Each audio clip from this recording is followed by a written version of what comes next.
Começamos com a decisão de Alexandre de Moraes de não prender Bolsonaro, mesmo depois de considerar que o ex-presidente descumpriu, sim, uma medida cautelar imposta pelo Supremo. Para o ministro, foi um episódio isolado.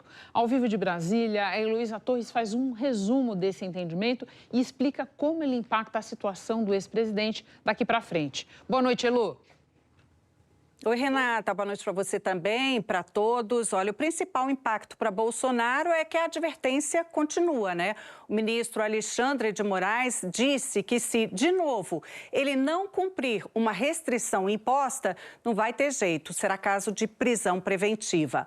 Uma dessas restrições é o uso de redes sociais, dele ou por intermédio de terceiros. Segundo Alexandre de Moraes, não há dúvidas de que houve descumprimento dessa medida cautelar, uma vez que as redes sociais do investigado Eduardo Bolsonaro foram utilizadas a favor do pai Jair Messias Bolsonaro. O ministro se refere a postagens com trechos das declarações que Bolsonaro fez na Câmara na segunda-feira, quando ele exibiu a tornozeleira. Moraes afirmou que a justiça é cega, mas não é tola. E diante da possibilidade de prisão colocada lá no começo da semana, os advogados de Bolsonaro responderam que ele não tem controle sobre o que é publicado por terceiros e pediram mais clareza sobre o que Bolsonaro pode ou não fazer. Vamos ver trechos da decisão de hoje. Na decisão, o ministro afirmou que, em momento algum, Bolsonaro foi proibido de conceder entrevistas ou proferir discursos em eventos públicos ou privados, desde que respeitasse os horários estabelecidos nas medidas restritivas. Mas reforçou que não será admitida a instrumentalização de entrevistas ou discursos públicos como material pré-fabricado para posterior postagens nas redes sociais de terceiros previamente coordenados. Para o professor de Direito Constitucional da Universidade Federal Fluminense, Gustavo Sampaio, o ministro estabeleceu uma distinção clara entre as duas coisas. Ele fixou a diferença entre liberdade de expressão e de manifestação do pensamento de um lado e liberdade de imprensa do outro.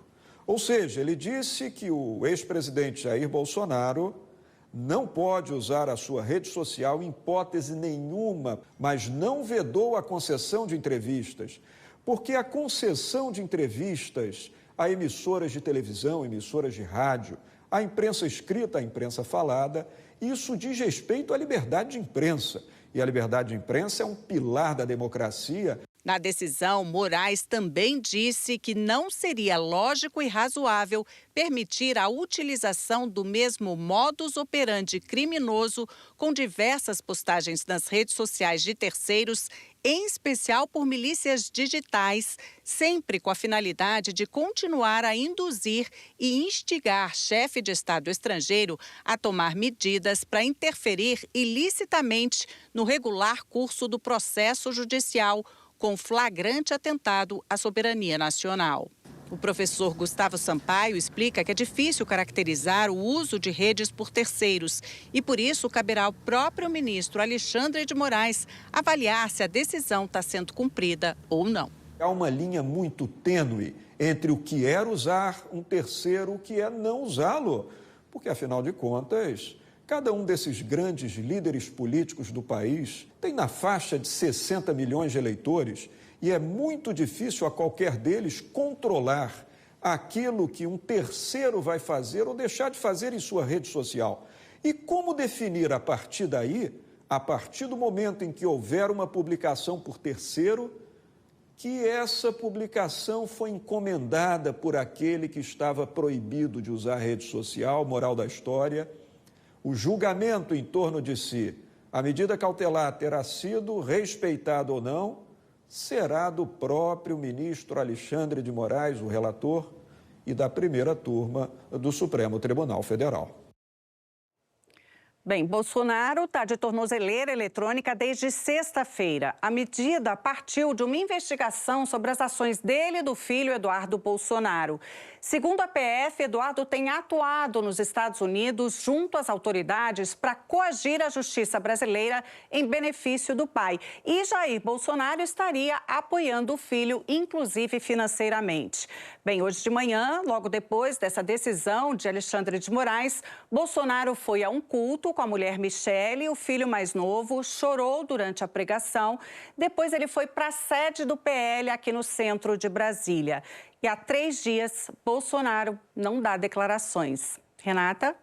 Elô, eu vou abrir uma aba aqui na nossa conversa para a gente deixar claro como o governo Trump está observando todo esse desenrolar de perto e como isso é um ingrediente central do contencioso do Brasil com os Estados Unidos no caso das tarifas. Porque, Elô, nós tivemos agora à noite um subsecretário do governo Trump se manifestando muito abertamente contra as decisões do ministro Alexandre de Moraes. Renato, olha, o texto do subsecretário de Trump, Darren Beattie, ele voltou a criticar a atuação do ministro Alexandre de Moraes nos casos envolvendo Jair Bolsonaro. O texto, repostado pela embaixada, diz que o ministro Moraes é o coração pulsante do complexo de perseguição e censura contra Jair Bolsonaro, que, por sua vez, tem restringido a liberdade de expressão nos Estados Unidos. Graças à liderança do presidente Trump e do secretário Rubio, estamos atentos e tomando as devidas providências. O Supremo Tribunal Federal ainda não se manifestou. Renata? Elô, muito obrigada. Bom descanso para você.